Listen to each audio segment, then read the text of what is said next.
Welcome to Talk Law Radio. I'm Todd Marquardt. On the radio, on podcasts, everywhere, on Facebook, on YouTube, and on talklawradio.com. Blake Newberry is here with us today, attorney at Marquardt Law Firm, going to be talking about probate and estate planning. But first, let's check in with Steve Warren, who has our financial focus today.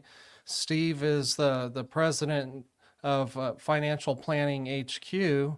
They do financial planning for successful people who want to have a CEO take over the coordination of all their subject matter experts. I'll let you explain in just a moment, Steve. Sure thing. By the way, welcome back. It's great to be back in the saddle again here at Talk Law Radio. Thank you. Awesome. Last week we ended with a question our audience could ask their financial advisor about whether their financial plan is currently on track. What does on track mean to our audience? For your audience, it means that, well, let me just relate it to our clients. So for our clients, it means that your financial behavior and progress align with the specific milestones that you conveyed to us and the objectives that you have expressed to us. And Todd, a typical client will have at least 25 objectives within the 5 core planning domains: the tax, legal, insurance, every type of insurance that exists, risk management, if you will, wealth management, and also financial planning. And if a client is off track, we will then prescribe specific strategies and actions to get them back on track. And then probably the most important thing, other than the strategy, is the action. So we hold them accountable to do what needs to be done in order to get back on track. And within within the written strategy, there's we call it a greatest probability strategy, and it's the action plan. So that gets recited, what needs to be done, who's responsible for getting it done, and when it is done, and then we check it off. So there's like a checklist of things that, the client needs to get done. And so that live action plan, if you will, gets shared with all of the subject matter experts, like their CPA, their attorney, so on and so on. So everybody's on the same page. That's good to be on the same page. Yeah, absolutely. Okay, well, you had another question to ask the audience. Oh, yeah. On a scale. The question that I wanted to ask your audience, because the first thing that we do when we meet with a potential client is we complete their financial roadmap. And to a large degree, it's the why part of having an inspiring financial strategy. So an advisor needs to be very competent in asking great questions, taking notes, and facilitating a great experience, listening with empathy. So let's ask your audience a question on a scale of 1 to 10, with 1 being an absolute disaster and 10 being a role model for the planet. How would you rate your financial advisor's understanding of your personal values, your life aspirations, and your financial objectives as it's related to the 5 planning domains? So let's think about that for just a second. Yeah, and what if the people in our audience answer with a 6 or a 7? Then they should give us a call, Todd. So again, my name is Steve Warren, and I can be reached at 210-685-2722. And what is the financial roadmap meeting like? Well, it's a meeting where I facilitate a tremendously great experience, and I take a lot of notes, ask a lot of questions, and everything gets placed on a big visual worksheet, the financial roadmap. It's a big physical document, 17 by 22 inches.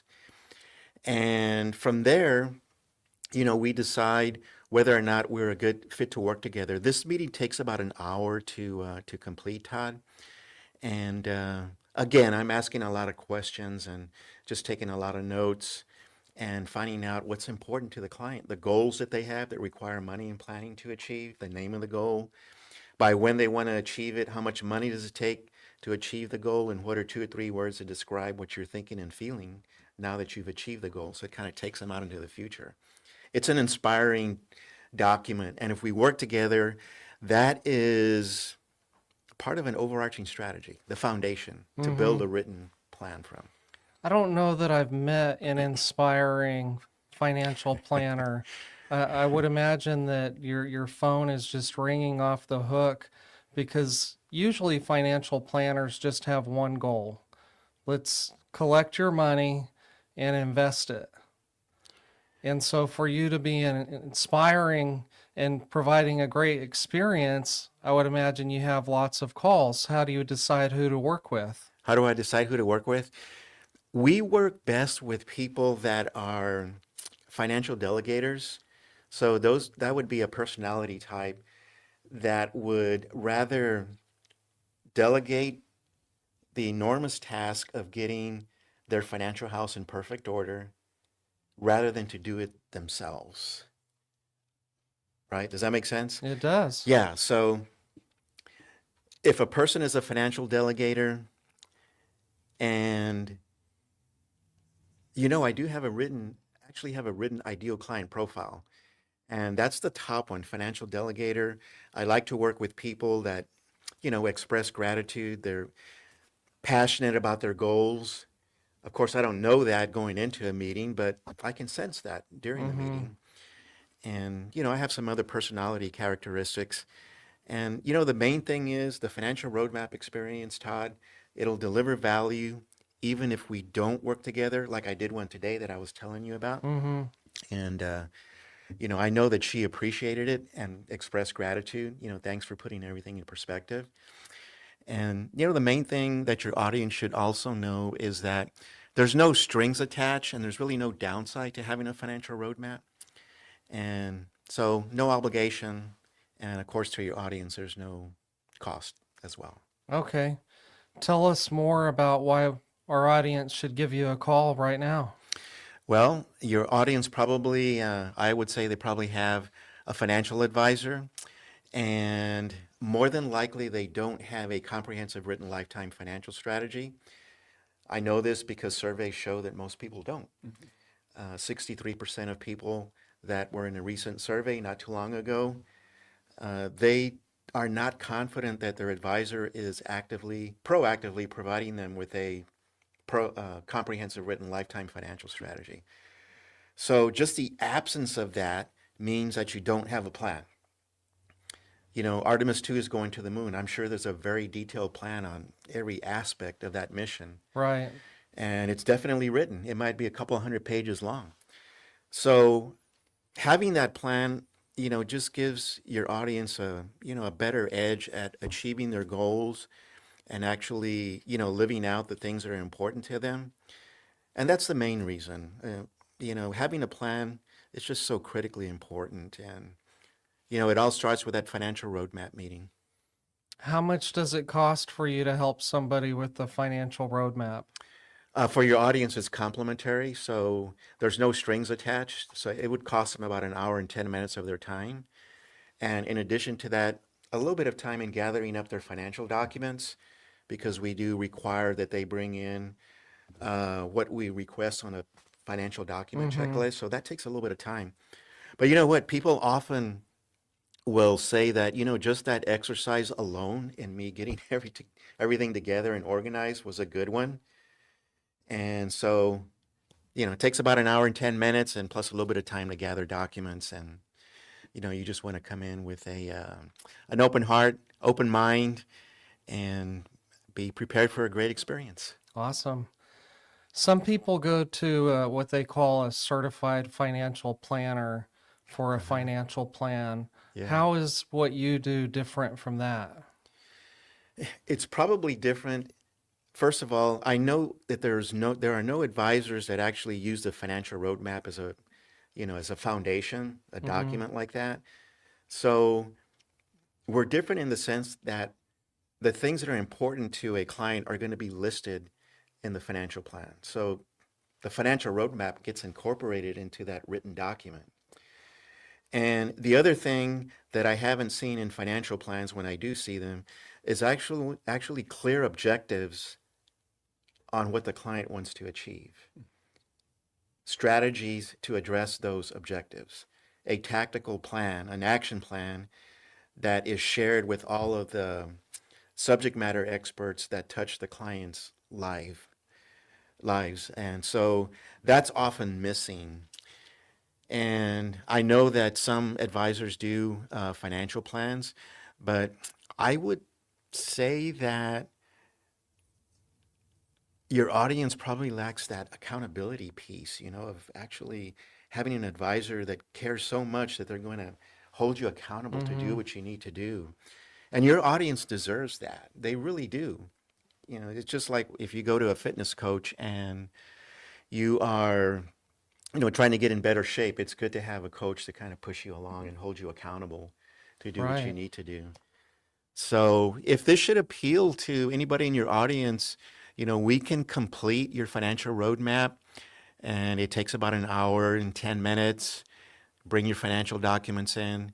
You'll definitely have a valuable experience, and that'll happen whether we do business or not. So again, my name is Steve Warren, and with Financial Planning HQ, and I can be reached at 210-685-2722.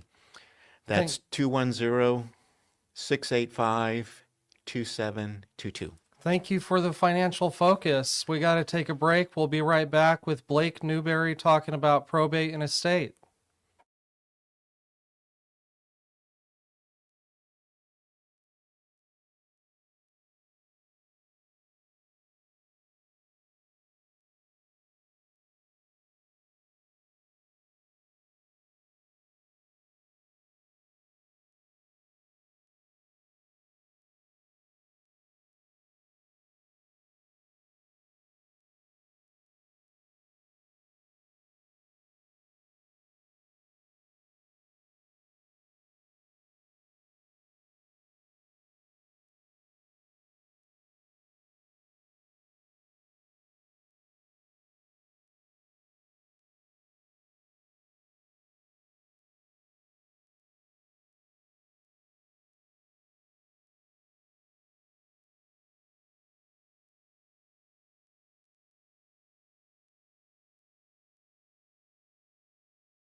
In the beginning, God had one law.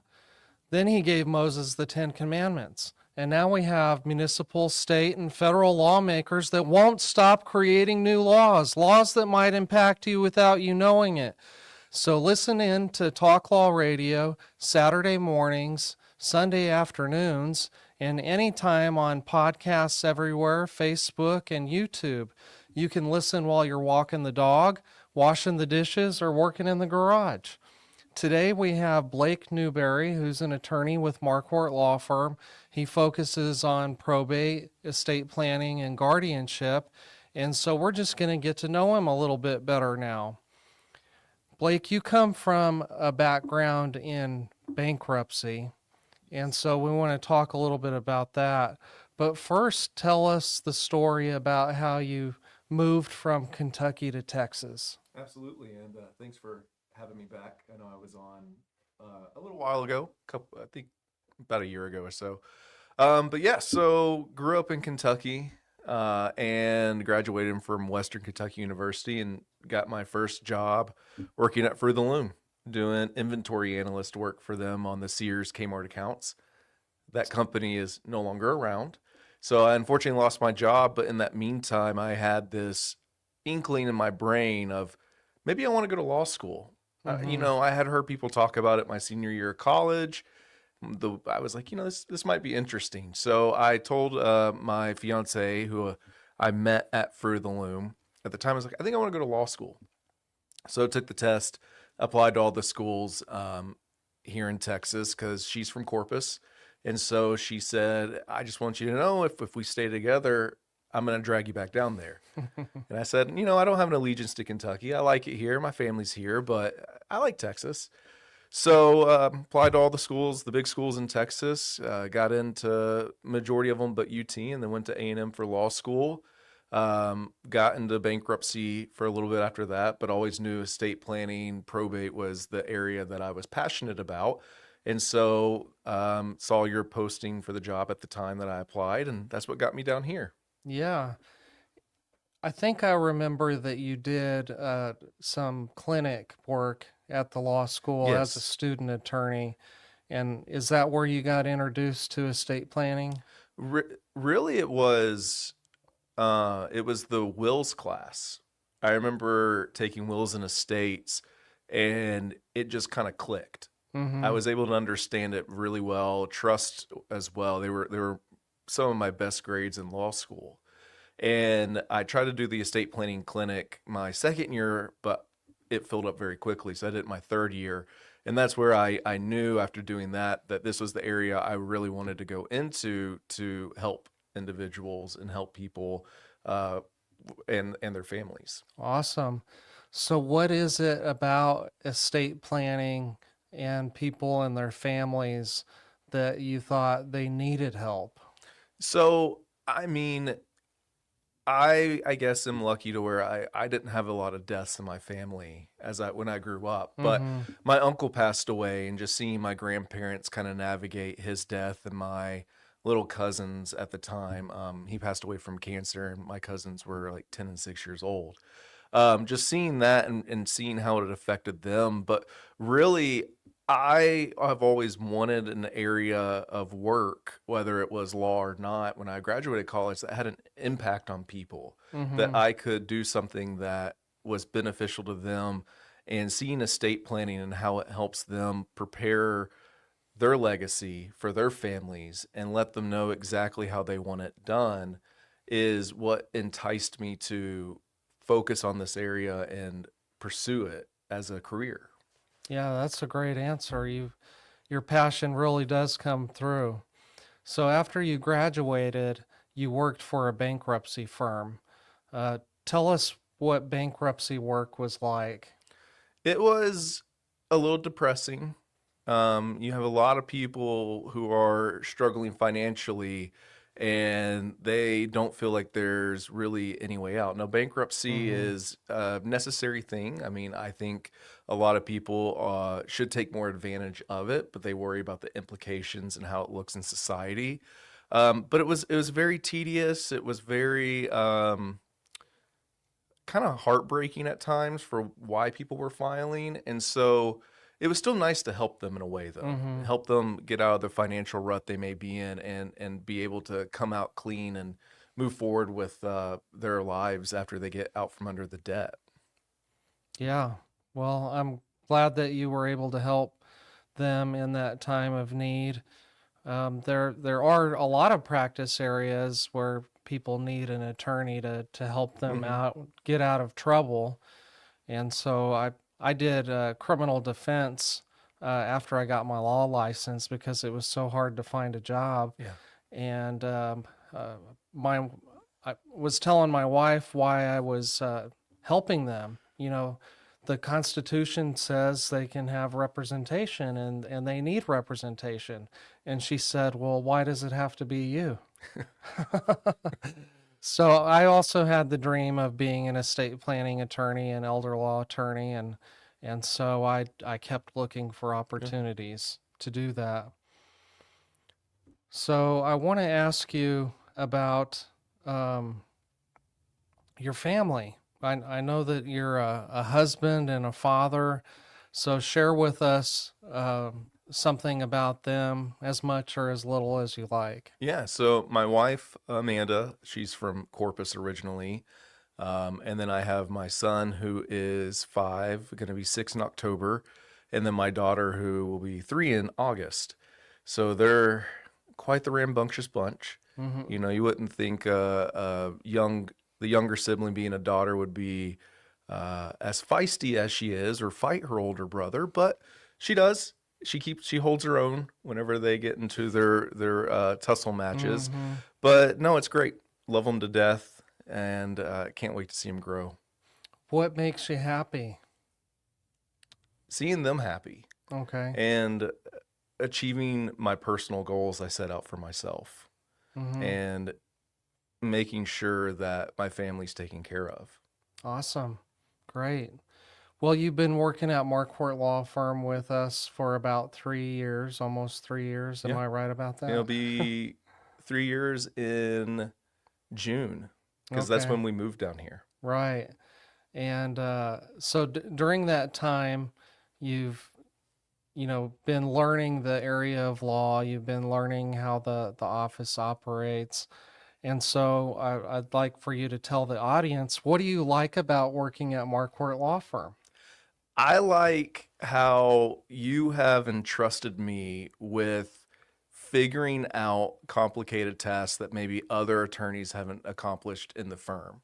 That I'm a big learner in a way of doing the task. I'm not a great learner of sitting back and reading it in a book and be like, okay, this is how you do it.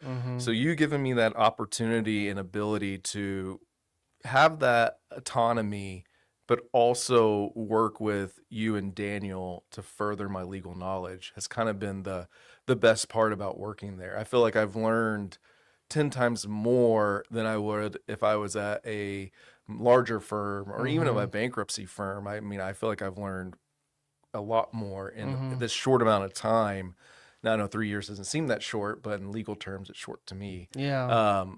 So that's the big things for me. Cool. Thank you for sharing that. Yeah. Since you started working with us, what are you most proud of?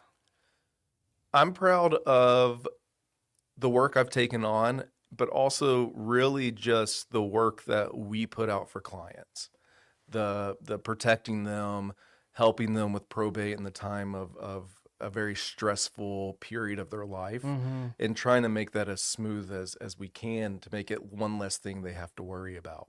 That's probably what I enjoy most about the probate work, is helping those families not have one more stress they have to worry about with court. Now, people are always going to stress, but I hope to alleviate it in some way. Right. Yeah, they're grieving.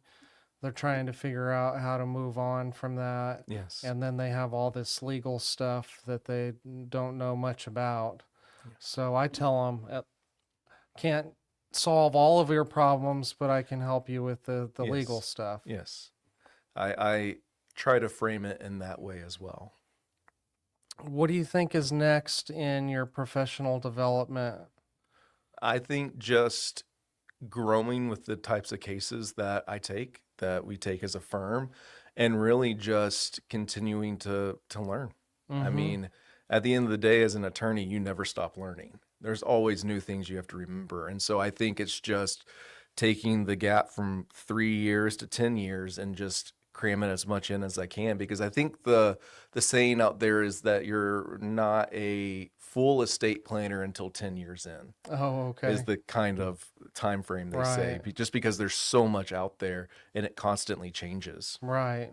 It takes a while to build up experience, but we share our Oh, yes. experiences so that all of us can kind of get some additional knowledge and know-how from the cases that you're working and the cases that I'm working. We kind of work together on that. Absolutely. And using your expertise has been very beneficial. Awesome. We're talking with Blake Newberry, attorney at Marquardt Law Firm, about probate and estate planning. And next segment, we're going to be talking about some hidden legal issue blind spots in probate, estate planning, guardianship, elder law, business law, and estate planning generally. If you have questions about this kind of thing, you can email Todd at Marquardt Law Firm, TODD at M as in mother, ARQUAR, D as in David, T as in Timothy, lawfirm.com.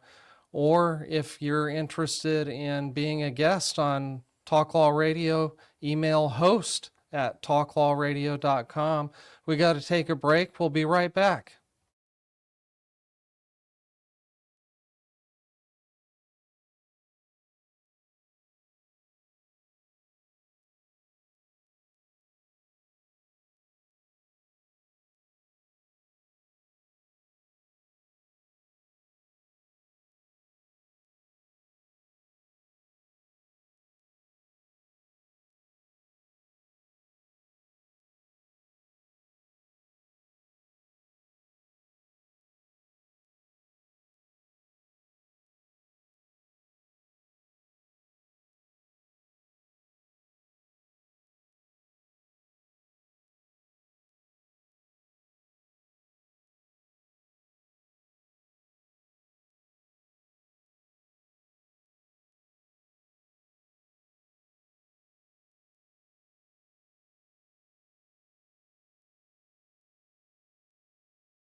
Welcome back to Talk Law Radio. Now it's time to discover your legal issue blind spots by listening to me talk about the law on the radio.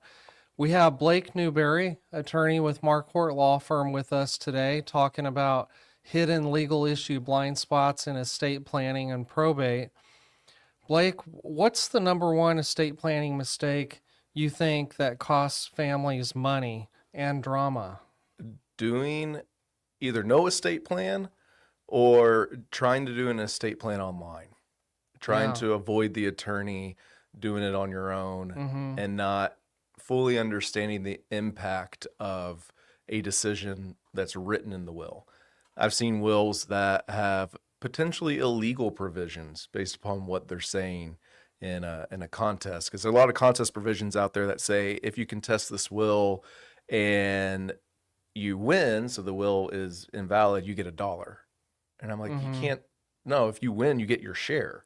So there's a lot of things out there that people attempt to do to save money that in the long run costs them a lot more money. Mm-hmm. Yeah. Well, let's talk about some of those examples. Uh, the law has changed over time. When I started practicing, the federal estate tax exemption was $1 million. Mhm. And this year, the federal estate tax exemption is $15 million. So I think that another problem that people might have is that their estate plan back in 20 years ago was drafted more complicated. Yes. And Yes. and so not only is it going to be complicated for their surviving spouse going forward, but the provisions that save money on federal estate taxes can possibly hurt the surviving spouse with income taxes. Mhm. What changes have you seen, and what can people do to avoid being left behind? Yeah, so I mean, the biggest changes I've seen for myself in the 3 years is really the estate tax going up for me, because it Mm-hmm. was 13 something million. Now it's 15. But really, I would say, there's a lot of people out there who either think they have a simple plan that's very complicated, or they, like you said, they have a very complicated plan when they really need a more structured, streamlined, Mm-hmm. straightforward plan. And so I think one problem, like I said, is the people who don't think they have a lot, and then you talk to them, and all of a sudden you're like, hey, you've got $30 million in assets. Mm-hmm. If this estate tax goes down, we either you need to watch out for it, or we need to Right. plan for it. But really, I would say too, it's just making sure people's plans align with their needs, because sometimes people's life changes, family dynamics change, and they look at a plan that was done 20 years ago and they say, oh, I don't talk to that person anymore, Mm-hmm. or that person's gone. And so it's just making sure that too, that their plan is in line with what their needs now.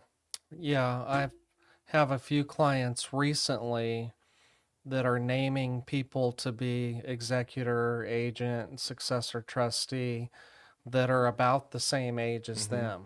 And so they have that concern.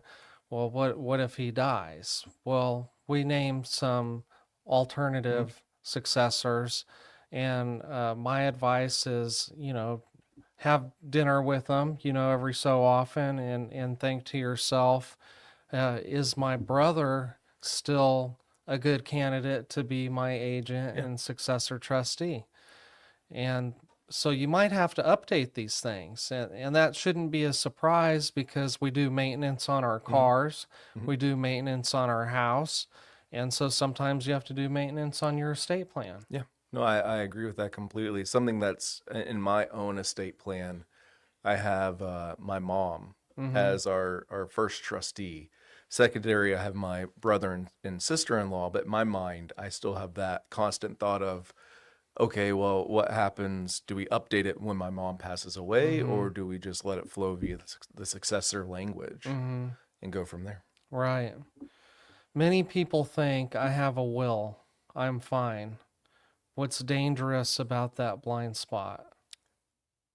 The assets have to likely go through court. Mm-hmm. And that's the most dangerous thing is that, or the will is just not prepared correctly. So let's just assume the will is prepared correctly and everything is straightforward exactly how they want. It's at that point, as if they didn't do any kind of other steps to protect their assets, it now goes through court and is very public. You can go to the courthouse and look into any probate case as a person. You have that right to get Mm-hmm. documents, and so who knows who could go get the will and look at it and let the public know what's going on. Yeah. You know what's fun is when somebody famous dies, you Yeah. get a copy of their will to see what they have, or what they've done. Um, Back when Michael Jackson passed away, his will had to be filed for probate, but the primary beneficiary of his will was his living trust. Hmm. So he had done some additional planning. There must have been some reason, maybe an asset Yeah. was left out of the trust that they had to go through the probate process. But I always like to find the wills of famous people. Yes, and then you have Prince, who didn't have one and caused all the issues. Yeah. What do you remember about the issues? Essentially, there was a huge issue with the heirs. Who were the heirs? Mm-hmm. Because all these people kept showing up saying, "Oh, I'm related to Prince. I Mm-hmm. want his assets." So then you have this huge public lawsuit for not a lawsuit, but huge public court proceeding that is now getting viewed by everyone and everyone trying to grab a piece of his pie. Tell us about heirship. That's when the court has to judicially decide who's an heir, who's a relative of the deceased person, and who's not. Yeah. What is that process like? It's taxing. It's very taxing whenever you have issues come up that I'll talk about, but you have to file its own application with the court. The court appoints another attorney that you have to pay. In Bexar County, it's standardized at about $600. Unless they do more work, then they have to ask the court for more fees. And then you also have to have people who are not part of the family, if possible, to come to court with you and talk to the judge and testify and say that, yes, what I'm saying is the truth and that these are the heirs of this individual. Or you run into an issue down the road to where you find out that one of the siblings passed away and they gave up kids. And now you can't find these kids. Mm-hmm. So you have to figure out a way to find them or do something. Otherwise, the court will hold the court proceedings in the probate as a whole until you can prove to the court that you've done your due diligence of getting them served or notice in some way. Right. So the heirship just poses more issues because now it's public who your heirs are, but you also have the issue of maybe there's people out there you didn't know about. Yeah, you have to find them. There was one case where we didn't know that one of the decedents had children 40 years ago from a different spouse who all lived in Mexico. And so Juan had to help us navigate how to find information in Mexico because those people have to be served with a copy of the heirship proceeding, the citation, and a copy of the pleadings and everything, because they have to either come to court or agree that it can proceed without them. Mm-hmm. I'm always, when people come and they're like, what do you suggest? And I'm always like, well, it's your documents. You have to make the decision. But I kind of lay out on a timeline. I'm like, worst is having nothing. Good is having at least a will. Best is, if necessary, a trust. Mm-hmm. Because that allows you to keep everything private and allows you to control your assets in a much simpler manner down the road of getting it to your family. Right. I like to tell people you can make it easier for them, by doing the living trust, because then that means the testator, the person creating the trust today, is going to have to do a little bit more work to make sure it's properly funded. So I wanted to ask you, besides drafting last wills and living trusts that are more comprehensive and customized than other attorneys and online document sales, how do we help our clients make sure that their estate plan works? I would say the meetings, the meetings beforehand, the meetings during the execution of the documents, and then also being available to those clients afterwards for any questions they may have. That allows us to give them good service. It allows us to show them that we care, but also build the plan exactly how they want, answer their needs, and potentially let them know of issues that might arise from the decisions that they're making. Right. Yeah, we don't just do everything that they want. We have to give them some advice and say, maybe you shouldn't do it that way. Yes. And they appreciate that. Well, we're talking with Blake Newberry, attorney at Marquardt Law Firm, about probate and estate planning. We talked a little bit about last wills and living trusts. And we're going to get into the next segment about sinners and saints and legacy too. It's all about legacy. So stay tuned. Check in with Talk Law Radio on Facebook. Share it with your friends, because you need for them to have their affairs in order so that they don't drag you into court to testify about whether or not they had children. Stay tuned. We'll be right back.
Welcome back to Talk Law Radio. I'm Todd Marquardt here with Blake Newberry, attorney at Marquardt Law Firm, talking about probate and estate planning. Now it's time to talk about the sinners and the saints.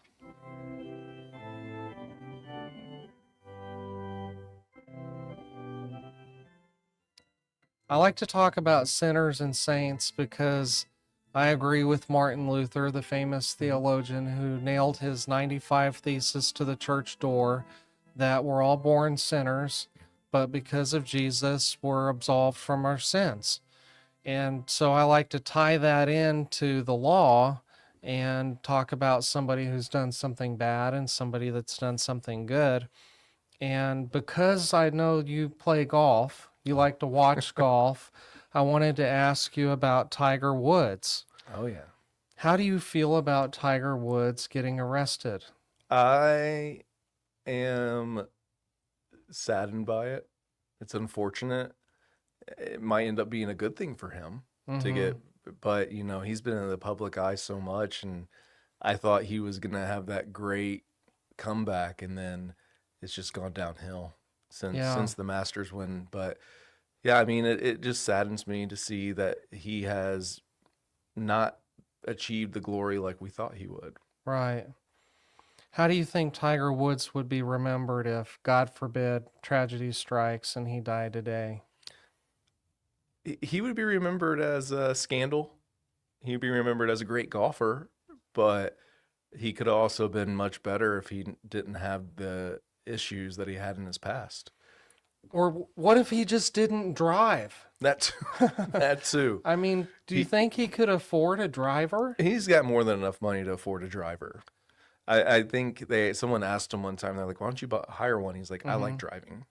Oh, okay. Yeah, he could just solve everything. I think I'm going to tell Steve Warren, the financial planning HQ guy, to put that on my financial roadmap. Someday I want to have a driver. Yes. Just because San Antonio traffic is so bad, there's so many sinners out there cutting me off, and then it causes me to act.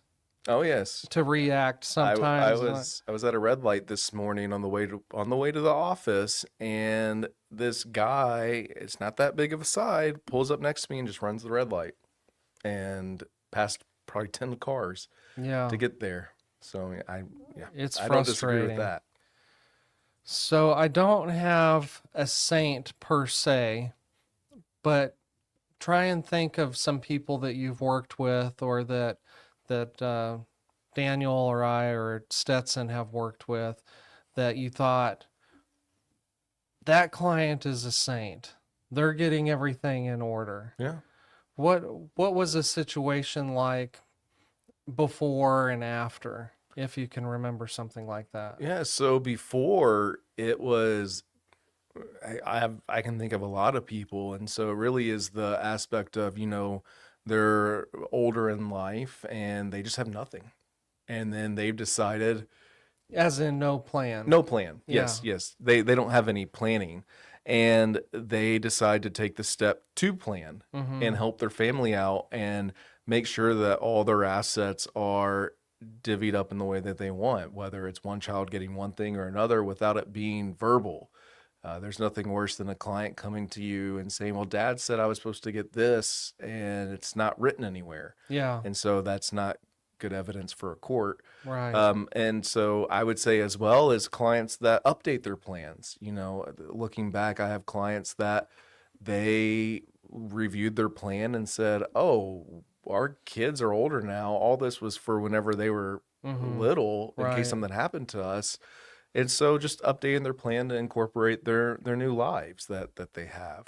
I also have clients that didn't have any kids, and they didn't know who to leave it to. And so just talking with them and helping them build their plan to charities and things of that nature to make sure that their legacy is left to something. Yeah, I love it when people do charitable planning, because I think that charities are better stewards than the government. So if a service needs to be provided to needy people, or for education or science or medical research, I say put a charity in charge of that money, because they have to file financials with the IRS, and the people that donate money are the people that are watching to see if they're good stewards of money. Yeah, I agree with that. Yeah. Okay, well, now I'd like to talk about legacy. And now it's time for the Talk Law Radio Legacy Spotlight. What's your legacy? Okay, Sponsored so by attorneys Marquardt at Law Marquardt Firm. Law Firm, you and me, we focus on business and estate law, including last wills, living trusts, and tax-protected inheritance plans. I like to ask my guest about legacy, and you're the guest today. So I wanted to ask you, what insights have you learned about legacy from working with probate and estate planning clients? I would say the biggest thing from working with these individuals and understanding legacy is just the individual way they want to help their families or a charity achieve their personal goals and achieve their personal insights and have their impact in family culture continued for generations. Yeah, I like to ask this question. What do you hope that your beneficiaries will achieve by receiving an inheritance at all? And I used to think that they should have an answer about that. Like, this is what I want them to do. I'm the papa. I want them to continue my family legacy. But then I met this guy. He was very wealthy. I asked him the same thing. And he said he wanted his kids to achieve their own goals. Yeah. And so I realized that one of the family values was individualism and autonomy, and letting them do their own thing and trusting them that it's going to be something good. I think that that's probably a pretty cool family to live in, where you're given the opportunity to do that. I would concur with that. I think that's something that my parents put to me and my brother. They said, we want you to just be good people, but go achieve your goals and dreams. And even if they don't succeed, at least you tried. Right. You probably had some friends like this. I know I did, where they went into a profession because that was what was expected of them. The sons of doctors who became doctors, the sons of lawyers who became lawyers. And some of those people probably don't really enjoy what they're doing. They just did it because they were expected to. And then you have these other families that say, go and do whatever you want and we'll support you. Yeah. I think that that's really meaningful. So when you sit down with the client, how do you help them define what legacy actually means to them? Not just assets, but values and family harmony. So just understanding their family dynamics and what they want to achieve for their kids if they have kids, or if they're leaving it to other family members, what they're wanting those people to achieve. It really comes down to the family. Right. And what's going to happen and what they really hope for. Right. A lot of the times people say, I just hope they're happy. And then there are times people say, I really want them to go do certain things. But at the end of the day, that's where the legacy comes into play, is you're leaving them something. What do you want them to do with it? And what do you want them to remember? Right. You ever have clients that say, I don't want the kids to fight?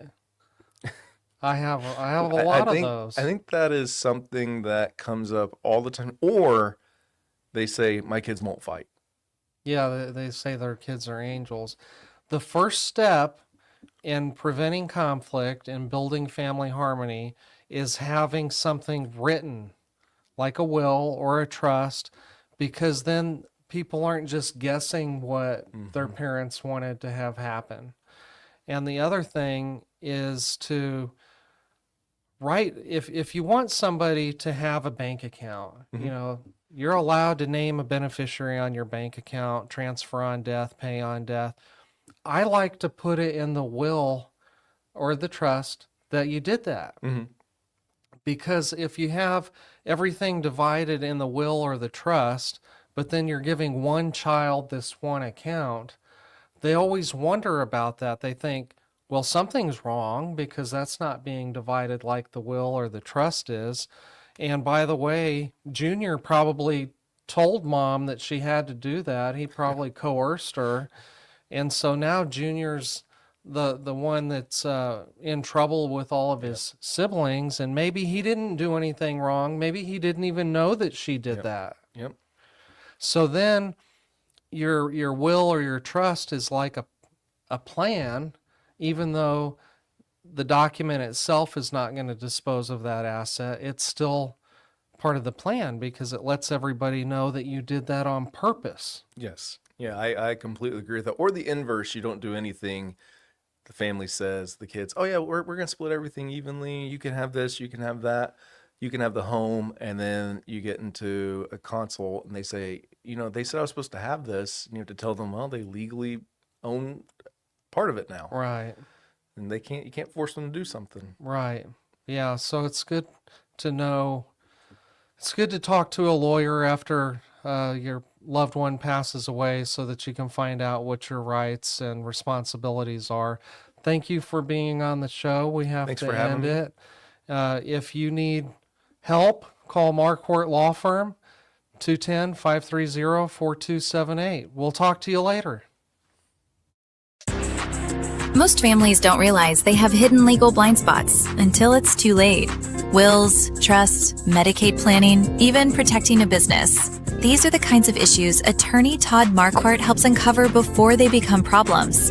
Todd is the host of Talk Law Radio, where each week he guides listeners through the legal challenges families, veterans, and business owners face, while showing them the practical steps to protect what matters most. Catch Talk Law Radio, Saturdays at 11 a.m. on 9:30 a.m. The Answer, 6:30 a.m. The Word, and now in Houston on AM 1070 and 103.3 FM The Answer, or anytime on YouTube. Planning isn't just about documents. It's about peace of mind, security for loved ones, and building a legacy that lasts. Don't wait for a crisis. Do it before you die.